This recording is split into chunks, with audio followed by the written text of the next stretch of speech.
each one of them a treasure, but they must be sold to gain the pearl. Nothing must stop him now.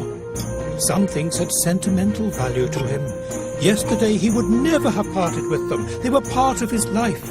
But these things seemed like trinkets compared to the pearl. He knew the value of these things, and he knew the value of the pearl. There was no comparison. Beyond the thrill of the pearl itself, he knew what it was worth. And to stop now would be madness. At last, everything had gone. But the great pearl would be his. It cost him far more than he had expected. But the pearl itself was more than he had imagined, and the price hardly seemed to matter. This is what he had looked for all his life, and it was worth more than he had paid. He was delighted. The great pearl belonged to him. This, said Jesus, this merchant finding a pearl, or the farmer finding a treasure, is like the kingdom of heaven. It is beyond comparison. It is worth everything you have, and more. So, who paid more? The farm worker or the merchant? Well, in one sense, they paid exactly the same. It cost them all they had. And they were glad to do it.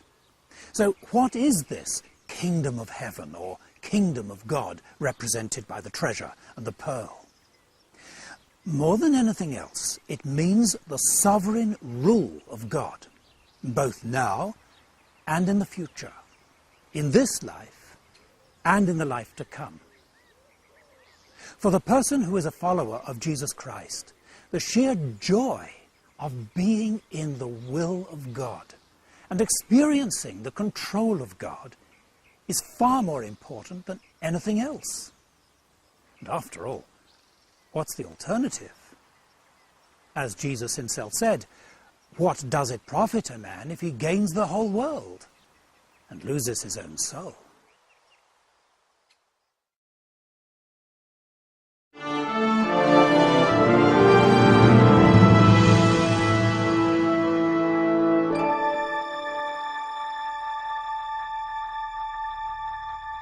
One of the most famous short stories in the world is the parable of the lost son, the prodigal son, told by Jesus Christ in the Gospel of Luke, chapter 15. But who is the story really about? Well, watch it for yourself and see what you think. The ministry of Jesus had brought many people to God, and among them were people who were regarded as sinners. The Pharisees began to criticize him. These sinners are unclean in the sight of God, and you actually welcome them. An argument with the Pharisees would have achieved nothing. So Jesus responded with a story about a father and two sons. The family lived in a village, but they were not poor. The land they owned had been handed down for generations. And it was a great blessing to have two sons. These men would carry their father's name, they would maintain his honor, and they would inherit his land. But the younger son was not satisfied. He demanded his inheritance right now, while the old man was still alive. This was shocking. He had insulted his father and his brother and his whole family. To the older brother, the land was the work of all his ancestors. To the younger son, it was just cash. His father understood the meaning exactly. I just wish you were dead. I want to sell your property. Amazingly, the father allowed him to do it. Now the young man had cash and plenty of it. He wanted to be free. Free to do just what he wanted. Free from what his father said was right and wrong. Free from everything. Nothing would change his mind.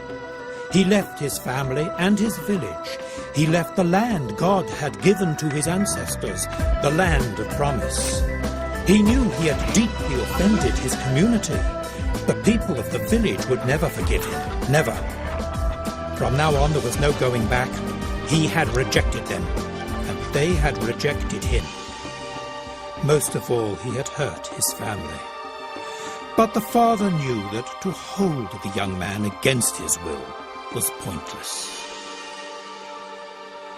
He was not just moving to the nearest town, where his father might come and find him and try to bring him back. He was leaving behind everything he and his family had ever known.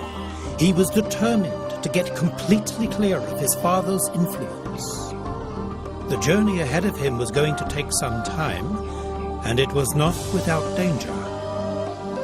But he would go on and hope for the best. He travelled for many days until his homeland lay far behind him, and ahead of him was a new country where everything would be different. That was what he wanted. At last he arrived in a city where the people and laws and customs were very different from his own. But one thing was the same in the Gentile city. People had to eat, and that meant a bakery. But how was he to know how much things cost in a place like this? The fact was, he had no idea. He had plenty of money from the sale of his father's land, and no real idea of value. As an immigrant in a foreign country, he was extremely vulnerable, and he had no friends at all.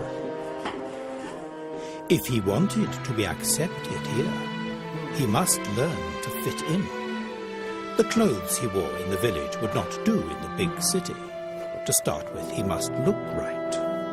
After that, he would find a place where he could have some fun. Life would be exciting, and he would enjoy it every day. These people believed in many gods, and for many gods they had many temples. They thought that life was controlled by fate.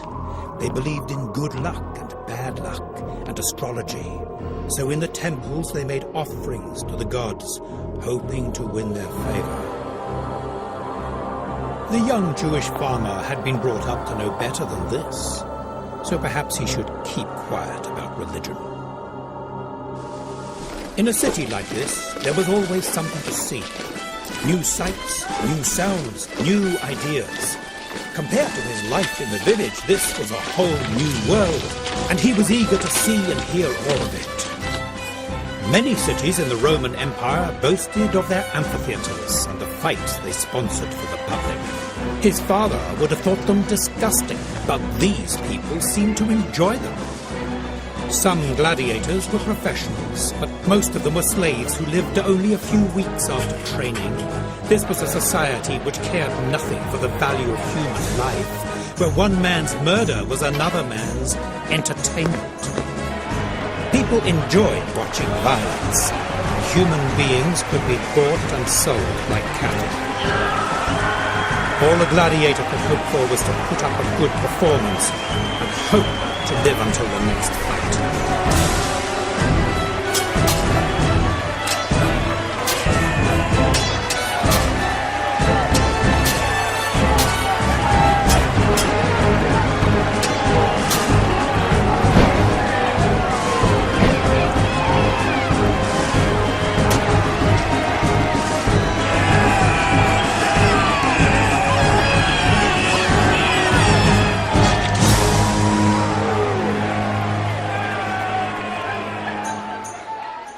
Entertainment, parties, living high. It just went on and on. The food he was eating was forbidden in a Jewish house, but his Gentile friends seemed to enjoy it, and there was always a cup of wine to wash it down. They didn't have parties like this in the village. It all felt so good. Far away from his father and his older brother, he could do just what he wanted. He was having a good time, always plenty of friends, ready and willing to party with, so long as he was paying all the bills. Life in the city was exciting, and the young man thought he was enjoying it to the full. His lifestyle was extravagant. The weeks and months went by, and he was spending his money as if it would last forever. It never seemed to enter his head that half of everything his father had worked for was being wasted, and there was nothing to take its place.